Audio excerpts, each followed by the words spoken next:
সরকারের সময় ফুরিয়ে আসছে এ মন্তব্য করেছেন জাতীয় সংসদের বিরোধী দলীয় নেতা ও জামায়াত ইসলামীর আমির ডাক্তার শফিকুর রহমান। চট্টগ্রামের লালদিঘি মাঠে 11 দলীয় ঐক্যের সমাবেশে তিনি বলেন, গণভোটের রায় বাস্তবায়িত না করলে পরিণতির জন্য প্রস্তুত হতে হবে। শনিবার বিকালে গণভোটের গণরায় বাস্তবায়ন, জনদুর্ভোগ নিরসন এবং দ্রব্যমূল্যের নিয়ন্ত্রণের দাবিতে ছিল 11 দলীয় ঐক্যের বিভাগীয় সমাবেশ।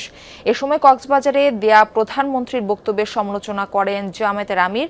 তার অভিযোগ, দুর্নীতিকে জাতীয়করণ করছে সরকার। সীমান্ত পরিস্থিতি নিয়ে সরকারের নিশ্চুপ ভূমিকাও ক্ষোভ প্রকাশ করেন। জানান, গণভোটের রায় বাস্তবায়নের আহ্বান।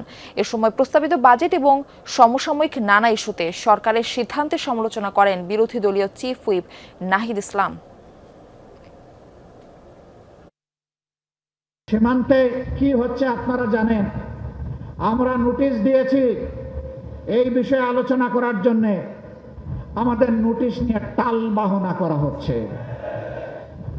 ভয় কিসের? কারে ভয় করেন? কারে খুশি করতে চান? কার হয়ে দেশ পরিচালনা করতে চান? সুশাসন, স্বচ্ছতা, সংস্কার বাস্তবায়ন না হলে দুর্নীতি বন্ধ হবে না, চাঁদাবাজি, লুটপাট বন্ধ হবে না।